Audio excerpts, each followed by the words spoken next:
இன்னைக்கு 11.1ல second sum பார்க்கலாம். இதுல நமக்கு இன்டகிரேஷன் பண்ண சொல்லி 1/sin²x கொடுத்துருக்காங்க. ஓகேவா? ஃபர்ஸ்ட் வந்து இன்டகிரேஷன் ஃபார்மேட்ல எழுதிக்கணும். Integral of 1/sin²x into dx. ஏன் டிஎக்ஸ் போடுறோம் அப்படின்னா நமக்கு எதை பேஸ் பண்ணி இன்டகிரேஷன் பண்ண சொல்லியிருக்காங்கன்னா எக்ஸ பேஸ் பண்ணி. அப்போ இந்த டிஎக்ஸ்ன்ற டெரிவேட்டிவ் கன்ஃபார்மா இங்க போடணும். ஓகேவா? இப்ப நமக்கு sin²க்கு ஃபார்முலா இருக்கா? 1/sin²க்கு டைரக்ட் ஃபார்முலாவே இல்ல. அப்ப இதை சிம்பிளிஃபை பண்ணிட்டு நெக்ஸ்ட் வந்து மாத்தணும். இப்போ 1/sin² நம்ம எப்படி எழுதலாம்னா கொசிகன்² எழுதலாம். ஏன்னா 1/sin வந்து நம்ம கொசிகன் எழுதலாம். இப்ப நமக்கு கொசிகன்ட்டுக்கு வந்து ஃபார்முலா இருக்கு இன்டகிரேஷன்ல. என்ன ஃபார்முலா நமக்கு?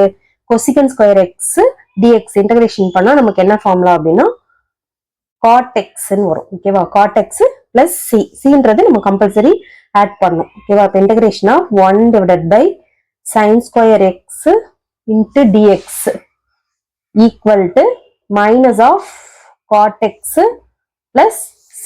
இதான் நம்மளோட ஃபைனல் ஆன்சர். ஓகேவா? இது செகண்ட் சம் கொடுத்துருக்காங்க. செகண்ட்ல நமக்கு tan by cos x கொடுத்துருக்காங்க. இதுவும் நம்ம ஃபர்ஸ்ட் இன்டகிரேஷன் ஃபார்மேட்ல எழுதிக்கணும். இப்போ tan x divided by cos x, இதோட டெரிவேட்டிவ் xன்றதுனால இங்க dxன்றது போடணும். ஓகேவா? அதே மாதிரி நமக்கு tan by cosக்கும் நமக்கு என்ன கிடையாது? ஃபார்முலா கிடையாது. இது சிம்பிளிஃபை பண்ணணும் ஃபர்ஸ்ட். இங்க 1/cos தனியா எழுதிக்கலாம். cos x into tan x எழுதிக்கலாம். ஏன்னா நமக்கு tan xும் secant xும் வர்ற மாதிரி ஃபார்முலாஸ் இருக்கு. இப்போ 1/cos வந்து நம்ம எப்படி எழுதலாம் அப்படின்னா secant xன்னு எழுதலாம். ஓகேவா? இப்ப secant x into tan x into dx. இதுக்கு நமக்கு டைரக்ட் ஃபார்முலா என்னது?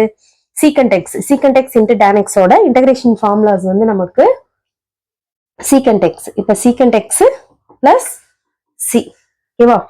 Integral of tan x divided by cos x into dx equal to secant x plus c.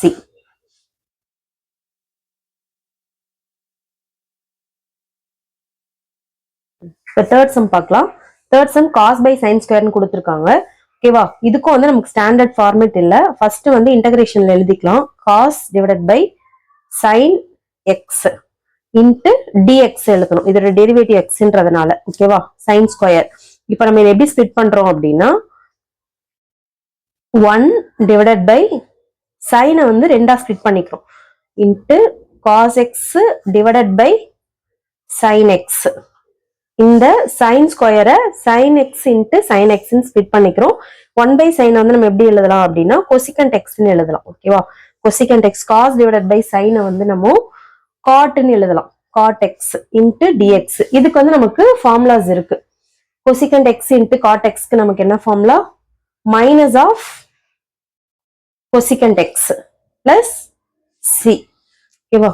இப்போ integration of cos x divided by sin²x dx equal to minus of cosecant x plus c. இதான் நமக்கு final answer.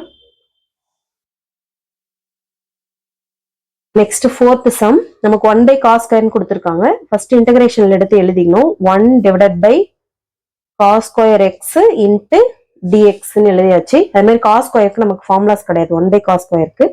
அதான் first என்ன பண்ணோம்னா 1/cos² வந்து நம்ம எப்படி எழுதலாம் அப்படின்னா secant²x எழுதலாம். ஓகேவா? இப்ப secant²x வந்து நமக்கு இன்டகிரேஷன்ல ஃபார்முலாஸ் இருக்கு. ஓகேவா? secant² பண்ணா நமக்கு என்ன வரும்னா tan xன்றது வரும். tan x plus c. Integration of 1 divided by cos² x dx equal to tan x plus c.